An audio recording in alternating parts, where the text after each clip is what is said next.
Assalamualaikum warahmatullahi wabarakatuh. Waalaikumsalam warahmatullahi wabarakatuh. Apa kabarnya anak-anak ibu hari ini? Alhamdulillah luar biasa. Allahu Akbar. Alhamdulillah. Sebelum kita mulai pelajaran hari ini, ada baiknya kita membaca doa sebelum belajar. Siapa yang memimpin doa hari ini? Nah, yuk dipimpin doanya untuk teman-teman semuanya ya. Mari kita berdoa sebelum belajar. Mari kita berdoa terlebih dahulu. Doa dimulai. Berdoa selesai. Nah, alhamdulillah sebelum kita mulai pelajaran hari ini, Ibu mau absen dulu ya. Didengarkan nama-namanya semua ya. Ya, Bu. Yang pertama Faiz, Hadir, Putri, Hadir, Bu. Hadir, Dea, Hadir, Azam, Hadir. Yang kuat suaranya ya.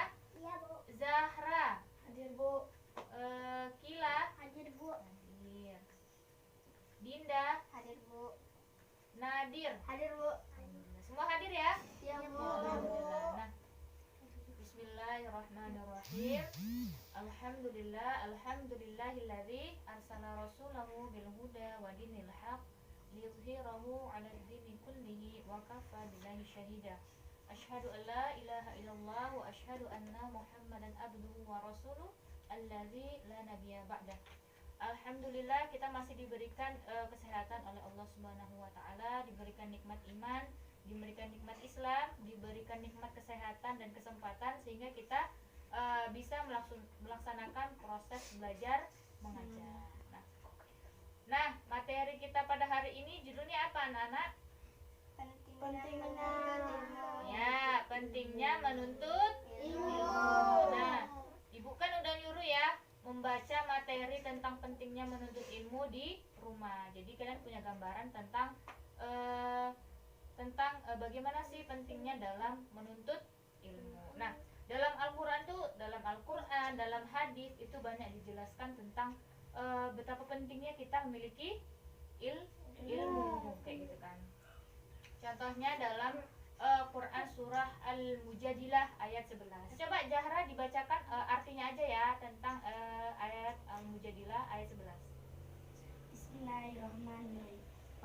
Wahai orang-orang beriman, apabila dikatakan kepadamu, berilah kelapangan di dalam majelis-majelis, maka lapangkan, niscaya Allah akan memberi lapangan untukmu.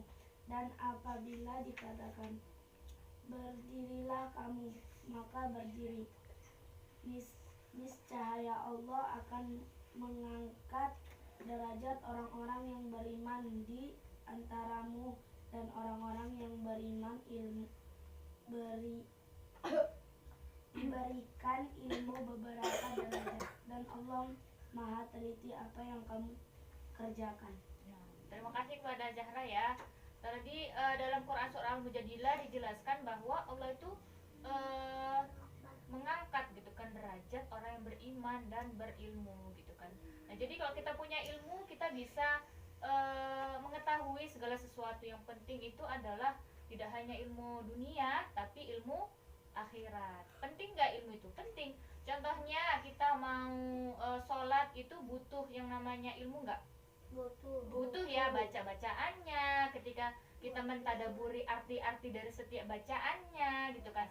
Nggak punya ilmu, sholat hanya sholat saja, sehingga tidak menimbulkan kekhusyuan ketika sholat kayak gitu kan. Karena kalau kita tahu ilmunya bahwa sholat itu adalah perintah Allah gitu kan, itu adalah interaksi kita dengan Allah gitu kan. Terus Malik Yaumiddin gitu kan, itu setiap Al-Fatihah atau bacaan yang lain itu baru kita harus tahu artinya gitu, sehingga ketika kita sholat gitu kan, ketika kita sholat kita menimbulkan kekhusyuan gitu kan, bahwa Malik Yaumiddin, bahwa Allah ini menguasai alam semesta ya kan.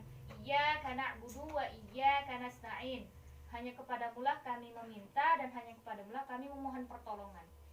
Ya kan, kalau kita nggak tahu artinya kan itu pasti akan berbeda dengan orang yang memang mengetahui artinya ya kan.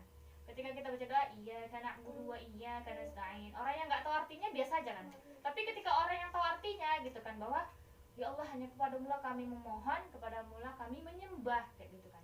Berarti kita berserah diri gitu kan. Berserah diri itu kan akan menimbulkan kekhusyuan ketika kita sholat gitu kan. Ihdinas siratal mustaqim. Orang yang nggak tahu artinya biasa ihdinas siratal mustaqim gitu kan. Tetapi ketika orang yang mengetahui gitu kan, ihdinas siratal mustaqim, ya Allah tunjukkanlah kami jalan yang lurus gitu. Kita harus mengetahui bahwa kita memohon pada Allah, tunjukkanlah ya Allah gitu kan jalan yang lurus gitu kan. Itu semua butuh ilmu, ya kan gitu kan. Ya memang itu memang suatu kewajiban bahwa kita tuh sholat gitu kan, tidak harus punya ilmu dulu baru kita sholat, tidak seperti itu. Tapi dibarengi kita melaksanakan kewajiban, juga menuntut ilmu juga kewajiban gitu kan. Dalam hadis Rasulullah dikatakan bahwa thalibul ilmi fardhatun ala kulli muslimin wa muslimat. Itu artinya bahwa menuntut ilmu itu adalah kewajiban bagi laki-laki dan muslim laki-laki dan perempuan. Berarti wajib. Nggak hanya yang kaya boleh menuntut ilmu, yang miskin nggak boleh, kan nggak seperti itu. Nah jadi pendidikan itu pun sendiri, kalau menuntut ilmu itu kan nggak hanya dalam sekolah kan gitu, dalam majelis-majelis gitu kan, kita mendatanginya seperti itu adalah menuntut ilmu juga kan seperti itu. Nah jadi sangat penting kita itu menuntut ilmu kayak gitu kan. Contohnya saja pada zaman pada masa keemasan Islam yang sangat luar biasa keilmuannya. Seperti Muhammad Al-Fatih. Muhammad Al-Fatih itu ketika usianya 21 tahun, dia itu bisa menaklukkan kota Konstantinopel yang ada di Turki. Seperti itu. Di usia 21 tahun, gitu ya kan. Berarti dia itu kan nggak mungkin kan abis lahir langsung dia menaklukkan kota itu, kan tidak mungkin. Pasti dia belajar dulu tentang bagaimana sih supaya bisa menaklukkan kota Konstantinopel yang belum pernah ditaklukkan oleh siapapun, gitu kan. Berarti itu didikan orang tuanya, orang tuanya memberikan ilmu kepada dia gitu. Karena Muhammad Al-Fatih pun juga pasti belajar bagaimana caranya bisa menaklukkan kota Konstantinopel di usia yang 21 tahun. Itu usia yang sangat muda. Semua itu butuh ilmu gitu kan. Muhammad Al-Fatih juga kita tahu bahwa menguasai banyak bahasa gitu kan. Menguasai banyak bahasa, terus menguasai banyak bahasa dan juga hafal Al-Qur'an. Dan Masya Allah kayak gitu kan. Dan dalam hadis disebutkan bahwa sebaik-baik pemimpin adalah pada masa itu, dan sebaik-baik tentara adalah pada masa itu juga, pada masa Muhammad Al-Fatih kayak gitu kan. Nah jadi itu adalah semua butuh ilmu. Nah, jadi kita itu jangan hanya kalau ini aku udah SMP, ini aku udah SMA, udah gitu kan. Tapi menuntut ilmu kan tidak hanya di sekolah, tapi juga ke majelis-majelis. Itu adalah untuk menambah thaqafah atau pemahaman kita, apalagi tentang Islam. Jadi kita harus tahu bahwa Islam itu sangat Islam itu tidak hanya mengatur tentang puasa, sholat, zakat, haji. Tidak hanya itu, tapi luas sekali. Dari kita bangun tidur itu diatur oleh Islam nggak? Diatur, baca doa dulu. Sebelum bangun tidur itu baca doa dulu. Seperti itu kan, langsung ambil wudhu, langsung sholat subuh kan. Seperti itu, ada urutan-urutannya. Nggak hanya kita bangun, udah cuci muka, makan kan, nggak hanya gitu kan. Semua itu diatur gitu kan. Dari bangun tidur kita diatur, sebelum kita tidur itu semuanya diatur. Ketika kita masuk dalam kamar mandi saja diatur, pakai kaki kiri, keluar pakai kaki kanan, ada baca doanya. Ketika kita buang hajat juga ada doanya, semua kan diatur kan. Jadi sebenarnya kita ada loh runtutan step-stepnya yang Allah kasih, semua kita diatur gitu. Nggak ada yang kita nggak diatur. Dari ujung kepala sampai ujung kaki kita tuh diatur. Apalagi seorang perempuan ya kan, yang pastinya menutup aurat gitu kan. Nah, jadi semua itu diatur gitu kan.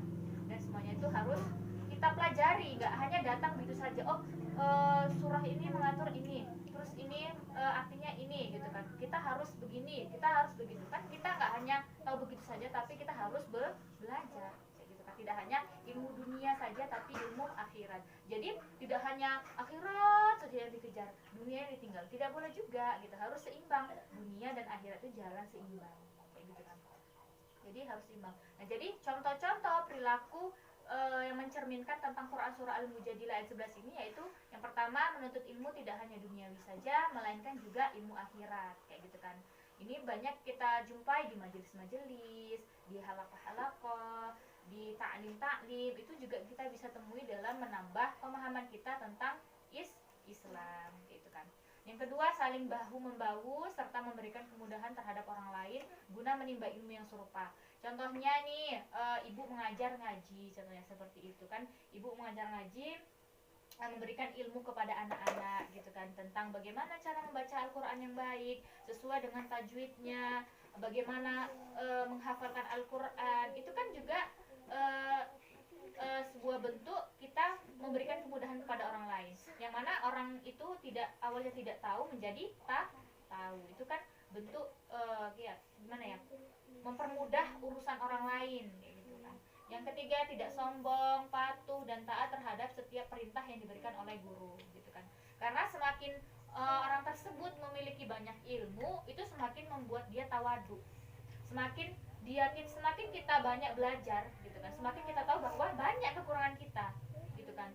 Semakin kita belajar gitu, oh ya Allah, banyak sekali sebenarnya yang nggak aku ketahui kayak gitu kan. Itu pasti ada merasa kayak gitu. Semakin kita belajar, semakin kita merasa bahwa oh, banyak sekali ya yang hal-hal yang belum ku ketahui sebelumnya kan kayak gitu.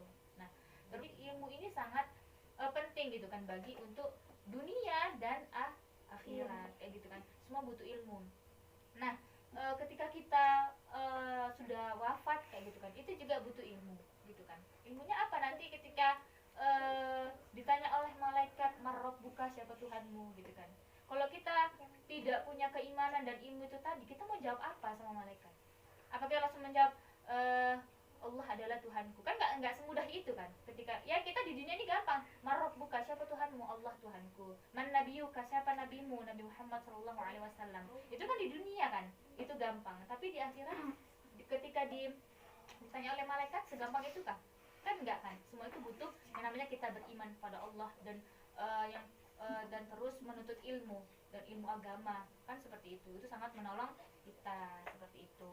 Nah, jadi itu tentang Quran surah Al-Mujadilah ayat 11 kayak gitu kan, tentang Allah mengangkat derajat orang yang beriman dan berilmu seperti itu. Nah, sekarang Quran surah Ar-Rahman ayat 33 itu ibu langsung bagaimana sih mencerminkan perilaku yang mencerminkan sesuai dengan Quran surah Ar-Rahman ayat 33 gitu kan. Yang pertama, gemar mencari ilmu-ilmu pengetahuan baru sebagai bukti nyata cinta ilmu pengetahuan dunia dan akhirat gitu kan. Jadi ini telah dicontohkan oleh para ilmuwan-ilmuwan Islam pada masa keemasan Islam, pada masa kekhilafan Islam gitu kan. Banyak ilmuwan-ilmuwan Islam yang tidak hanya mahir gitu kan dalam bidang akhirat saja, tapi dunianya juga kayak gitu kan. Seperti Ibnu Sina dalam bidang kedokteran, tapi keilmuan Islamnya juga luar biasa seperti itu. Dan Al-Khawarizmi, yaitu penemu angka 0 gitu kan, itu juga keilmuan matematikanya luar biasa dan keilmuan Islamnya juga luar biasa kayak gitu kan. Terus yang ketiga, senantiasa menggali ilmu pengetahuan baik pendidikan formal maupun non formal. Nah, jadi kita itu menuntut ilmu nggak hanya di sekolah saja, habis pulang udah selesai gitu kan, tapi kita bisa mendatangi majelis-majelis kayak gitu kan, mendatangi taklim-taklim untuk menambah ilmu kita, sakofah kita, pemahaman kita kayak gitu kan. Nah, mungkin ini aja yang dapat ibu sampaikan kayak gitu kan. Materi kita hari ini udah selesai ibu jelaskan seperti itu kan. Nah, siapa ini yang mau menjelaskan atau ya gitu kan tentang kesimpulan dari Quran surah Al-Mujadilah, kesimpulan dari Quran surah Ar-Rahman, terserah mau milih yang mana kayak gitu. Siapa yang mau menjelaskan sedikit aja? Nah, Dinda dulu ya, nanti baru yang lain ya. Dinda coba simpulkan ya tentang Quran surah Al-Mujadilah ayat 11. Coba simpulkan. Allah mengangkat derajat orang yang berilmu dan beriman, yaitu ilmu dunia dan akhirat harus seimbang. Udah, itu aja. Nah, tepuk tangan untuk Dinda. Jadi kesimpulannya ya tentang Quran surah Al-Mujadilah ayat 11, yaitu Allah mengangkat derajat orang yang beriman dan berilmu. Jadi kita itu tidak hanya mempelajari ilmu dunia saja, tapi juga seimbang dengan akhirat. Nah, mungkin pertemuan kali ini ibu cukupkan ya. Kita akan ke pertemuan selanjutnya gitu kan. Kita ucapkan alhamdulillah. Alhamdulillah.